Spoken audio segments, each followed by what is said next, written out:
Welcome back to another episode of the Daily Flip podcast. I'm your host, Alex, and today we're going to be flipping through a story talking about retaliation on the economic front from some of our allies in Europe and in Canada, but not from the governments themselves, though there have been policy proposals, there have been tariff proposals, but from the people of these nations and whether or not they're actually going to buy American goods. And of course, we will end today with our Daily Delight, a story meant to leave you feeling positive, ready to take on the day. Now, that's enough rambling for me. Let's ask a simple question. How long can you personally boycott a product that you currently use at least once a month? Or we could even go a little bit lower. Every other week. How about that? Would you be able to? Because we're starting to see some possible sentiment from our friends over in Europe and in Canada about changing their consumption habits in order to not buy American. And I think it will be interesting to see if they have the stomach to see it out. But where I'm getting this information from actually comes from an article from a Business Insider. First, it was Canada. Now, some Europeans are avoiding U.S. brands too. And when I first read that headline, I was not shocked. It makes sense that these citizens would not necessarily be the most eager beavers when it comes to buying U.S. products when there are actively tariffs that have been put on their products that they would possibly ship to the United States. Possibly jobs might be lost because they can't actually get the products into one of the largest markets.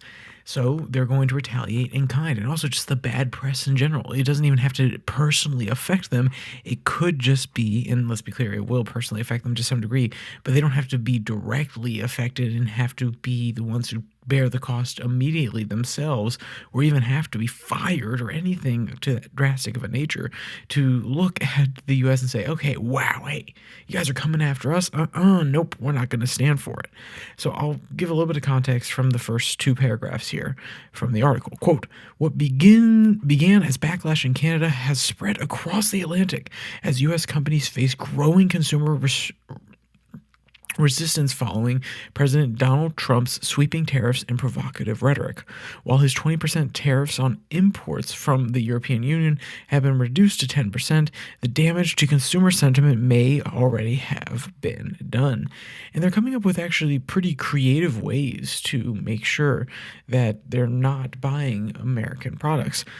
Quote, the spikes in growth are closely tied to political action taken up by Trump, particularly around tariffs, Humasta said. He cited a surge of downloads from Denmark after Trump again floated taking over Greenland in an NBC interview earlier this month. And here's what they're talking about specifically, because that's a little bit of context that are showing that Trump's direct actions can actually affect this new app that they had put out. But what the app actually does, I'll read it here. Quote, just over a month ago, Dutch entrepreneurs Xander Cohn and Gerben Homasta launched BrandSnap, which lets users scan products to check for European origin, end quote.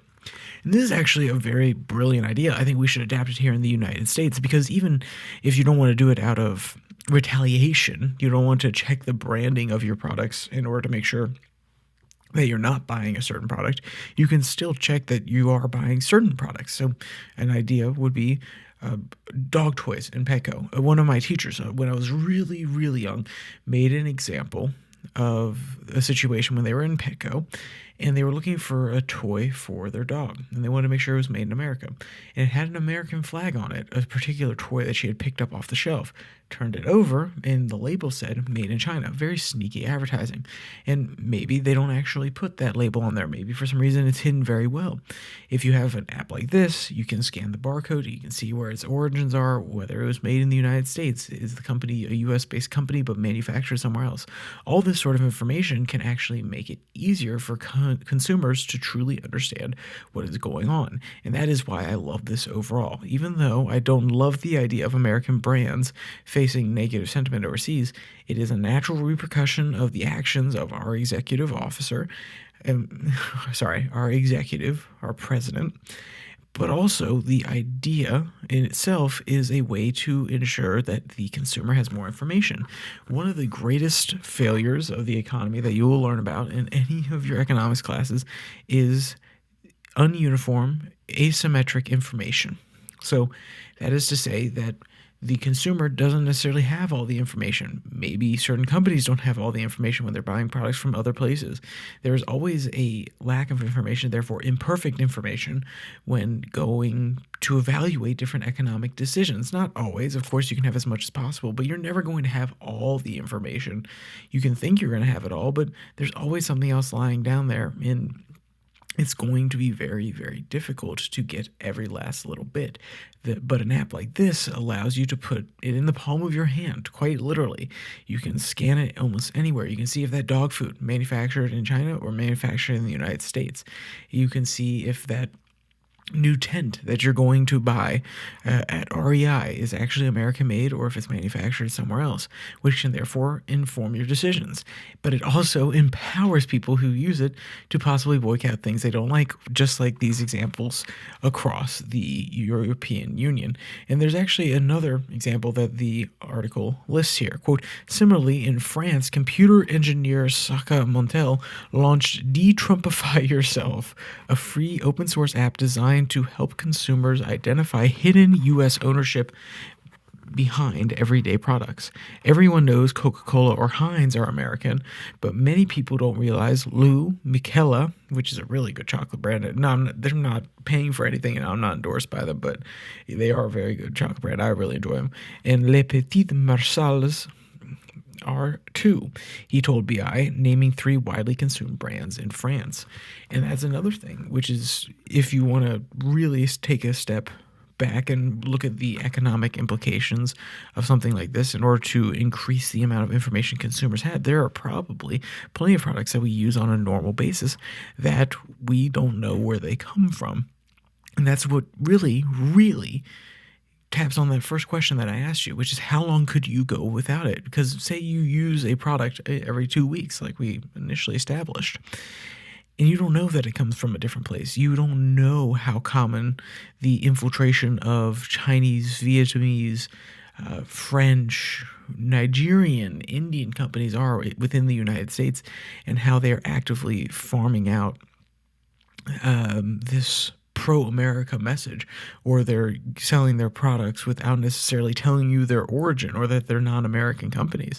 How many of them are there in your life, and do you think you could go without them simply because the country is negatively affecting trade relations, is possibly taking your job, is just speaking ill of you? Because the quote that they bring up here in Business Insider about Denmark actually increasing sales when Trump said he's going to take over Greenland, it's not just, oh, he's threatening Greenland with taking them over. He's actually disrespecting the Denmark people, the Danes, when he says that, because he doesn't think that they're serious enough. He doesn't think that they're worth giving the time to, that they can properly administrate Greenland. Whatever insult you think that they took from it, they are willing to use this app in order to change their consumer habits to make sure that the person who made those comments feels it.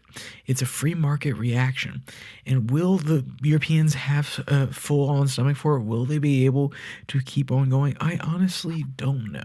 There's mixed opinions, and that's why asking the boycott question, how long could you do it, is important, because maybe it will inform how long you think the Europeans stick behind it, or also with possible trade deals and relations improving. Obviously, the trade tariffs have already come down from 20 to 10%, so maybe there's opportunities in the future. Will that dissuade people? Will they continue to boycott these brands? Possibly. But there's also an important comment from Business Insider at the end, which elucidates how it may not be as big of a deal as possible, but the fact that I'll read the quote and then I'll elaborate on why I think it is still important to acknowledge these sort of things. Quote, European consumers are much less principled than they claim to be, he said, adding that online protests did not tend to carry over into real-world shopping habits. He described Tesla's European sales decline as more a product of market dynamics than political backlash, end quote. And that is to say that, yes, there, of course, are principled people, but not all the people across Europe are the most principled. Not all the way across the world are they necessarily that principled, unless the government, like in China, is purposely cracking down. But I think there are two revelations to come from this, even though the grand conclusion, or at least the last conclusion, is that nothing's going to happen of it. One, it shows that there actually is political will here, even though it may be brief, which could be capitalized on by these different countries, and that's why we have to tread carefully. But number two is the fact that these mechanisms for getting more perfect information, or at least more information to consumers, could be used in very important ways over here in the United States, especially by a party who actively says they want to be more MAGA. They want to be make America great again, have things made domestically, not necessarily isolationist, but more protectionist in some of their policies. So overall, I think this was a good article to elucidate where we stand, but also what we could end up doing in order to address some of these issues on a more cultural level rather than simply policy. So, with that said, let's jump into our daily delight. A story this time that comes from Dog Time. The headline reads, Video. Dog enters stealth mode to sneak up on owner. And honestly, the video of this guy kind of creeping up, and he says, Oh, my owner's looking at me. Oh, stop. I'm not trying to do a dog voiceover from Instagram or anything like that. I imagine this Aussie, it appears, would actually be trying to do.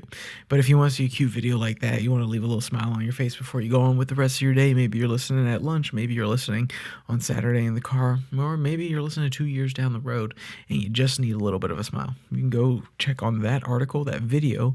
It will be linked in the description below that like and subscribe button. Also down there you can find the podcast on Spotify, Pocket Cast, Podvine, as well as the Twitter handle at Your Daily Flip, where I post the links to these episodes directly that come out on Monday, Wednesday, and Friday, as well as 6 and 6, which is 6 stories from around the world in 6 minutes or less. It's international news, and those come out on Tuesday and Thursday. So, with all that said, there's only one more thing to say. Stay safe, don't die.